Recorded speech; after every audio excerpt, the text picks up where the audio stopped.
So, welcome again to my YouTube channel. So yun guys, bago natin simulan yung tutorial, make sure nakasubscribe ka, click the notification bell para updated sa mga tutorial natin guys. Sabi guys, magandang umaga, magandang tanghali, magandang hapon, magandang gabi, kung anong oras mo ito napapanood itong video to. Minsan na po sa guys na abot naman po sa Gcash. Ito guys yung bagong update po ni Gcash yun po yung tuturo ko po sa inyo guys. Kasi marami po narito po sa bagong update po ni Gcash. Ito po yung example po na bagong update po ni Gcash. Yan. Diyan po kayo maglalagay po ng code po. Then ito po yung example po ng code sa mga hindi pa nakakalam guys ang kagandahan po guys bagong update po ni Gcash halimbawa, nawala po yung cellphone po nyo, tsaka wala naman po doon yung SIM. Kahit na alam po nila yung password po ng Gcash po nyo, hindi po sila guys na makapag-cash in, cash out, or makapag-send po sa bank account po nila guys. Katulad po ng Paymaya, tsaka guys, hindi po sila makapag-load po. Kaya po guys, kung ganun po nangyari po sa inyo, pwede nyo na po na kuhain pa po yung laman po ng Gcash po nyo. Punta lang po kayo guys sa center po ng Gcash po sa mall po. Or tawagan po nyo sa cellphone po nyo guys yun po yung kagandahan guys. Kaya dito guys sa bagong update po ni Gcash huwag po nyong iwawala po yung SIM po nyo kasi ma-open po nyo yung Gcash po nyo kahit na nawala na po yung Android phone po nyo or tablet, iPhone, iPad kung saan po siya nakalagin po yung Gcash po nyo. Punta tayo guys sa Play Store. Kung nagbablock kayo guys na i-install po yung Gcash po Kaya shoutout po sa mga nagbi-business po ng Gcash, katulad po ng cash in, cash out, tsaka naglo-load po. Shoutout po sa inyo. Katulad ko po kayo guys ganun po yung ginagawa ko po. Punta tayo sa Play Store. Yan. Then install po nyo yung Gcash. Type po natin Gcash. Yan, lumabas na pala sa akin. Dito naman po guys kahit saan po yung i-click po click na natin yan. Then, sa akin po naka-install na po siya. Dito po kung matagal nyo na po na-install po yung Gcash ito po yung logo po niya. Then, ito po yung pangalan po niya. Kung matagal nyo na po na-install po yung Gcash po na application kailangan po yun na i-update po. Hindi po katulad po sa ibang application po halimbawa, meron pong update. Kung ayaw po nyo gamitin po yung update pwede pa po nyo gamitin po yung application. Hindi po katulad dito sa Gcash once na may update po kailangan po yun na i-update po para po ma-open po yung Gcash po nyo Kung kaka-install nyo lang po guys ito rin po guys yung logo, then ito po yung pangalan po niya.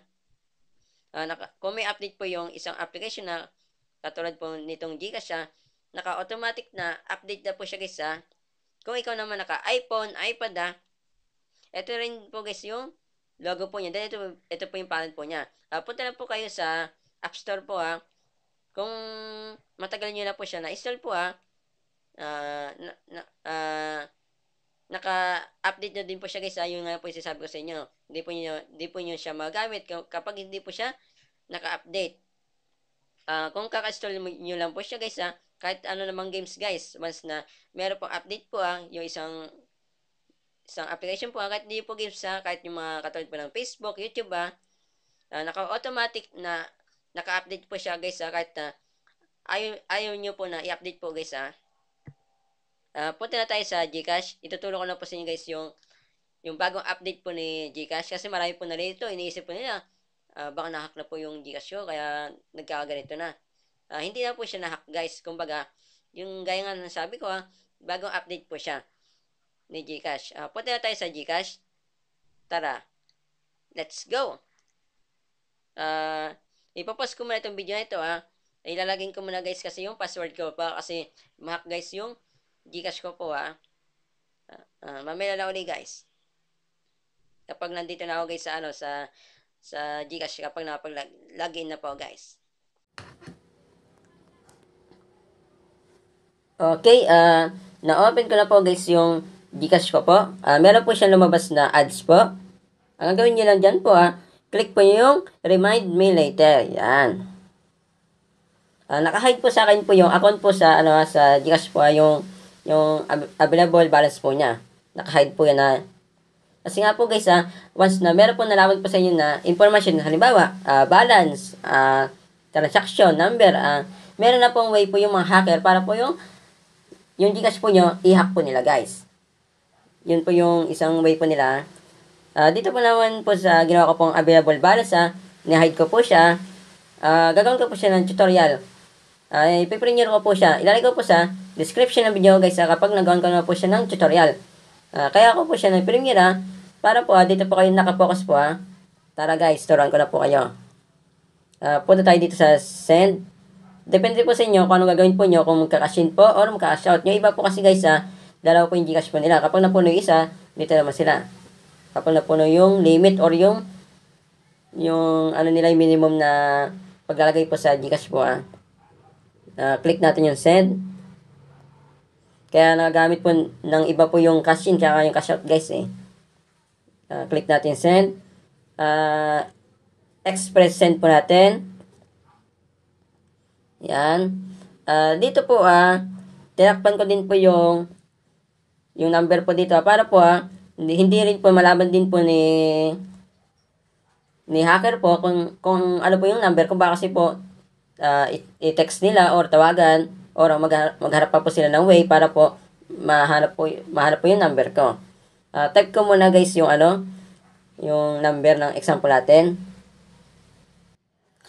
So ayun po, tinakpan ko din po yung number po ng example po natin tsaka po yung balance ko po tinakpan ko po siya para po hindi po talaga tayo ma-hack. Number 1 lang po natin, piso lang po yung po natin. Next na po natin yan. Yan. Next lang natin. Yan. Then, yung bagong update po ni Gcash ito po yung I confirm that the details are correct. Sinesure po nila guys kasi dati po, nagkakamali po ng number po tsaka po na isisend po nila, di ba? Dito po, bago po nyo isend isisure nyo muna po tinakpan ko din po yung pangalan ng pagsisend ko po tsaka yung number, tsaka po yung laman ng Gcash ko po, tsaka yun lang yung tinakpan ko guys, para di po talaga tayo ma-hack. Then, check na po natin yan. Then, send po natin. Yan, wait lang po natin yung yung code na lalabas po dito. Then, yung number ko po guys, tinakpan ko din po para po hindi po siya ma-hack po Kasi dito guys, lalabas po dito yung number ko po dyan. Yan. Dito sa tinakpan ko sa baba na yan Type natin yung code. Type natin. 63. Di ko na pala siya babanggitin guys. Baka kasi ma-hack tinakpan ko din po yung code po dito guys para po wala na po talagang ibang paraan po para ma-hack po yung Gcash po natin. Bibilisan po niya pag-type po dito kasi nga po 1 minute lang po hindi nyo na po magamit yung code po na lalabas po dito. Kailangan po natin guys na i-click here to resend. Tsaka nyo na po pipindutin po yan kapag hindi na po lumabas po yung code po sa number po nyo guys Kaya make sure po nyo nandito po yung number po nyo kung saan man nakasalpak po yan, di keypad man yan o sa touchscreen guys or sa wifi po Kung sa wifi naman po guys nakalagay po yung SIM po nyo pwede nyo naman po ma-check po dun sa admin. Yun na naman guys. Then, submit na po natin. Ayun na guys, nakapag-send na po tayo. Ayun na po yung proof. Tinakpan ko din po yung number po na pinagsendan ko, pangalan, tsaka yung reference, tsaka yung date. Ganun lang din yan guys kadali na mag-send po ng cash in or cash out or mag-send po ng pera po sa bank account po nyo or sa Paymaya.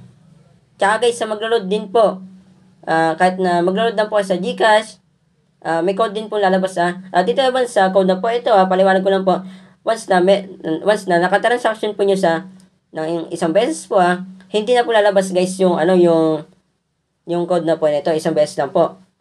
Ito na lang guys, kahit sabihin po natin guys na nakatransaction na po natin siya ng isang beses, kung tumagal po siya ng 3 linggo, isang buwan, mga ganun guys, lalabas pa rin po siya. Hindi po katulad po doon guys araw-araw na nakakatransaction po natin yung number na yun Kaya hindi na po lalabas yung Gcash code po niya. Yun lang guys, yung i-share ko po sa inyo ha. Paka-share po ito mismo video sa mga kaklan nyo guys na nagsisimula na magkaroon po ng Gcash na gawin pong business po ha. Kapag share na rin nyo ito mismo video ha, nadami itong views, mas madami tayong natulungan na tao. Yun lang po, masat po. God bless po. Ingat po kayo.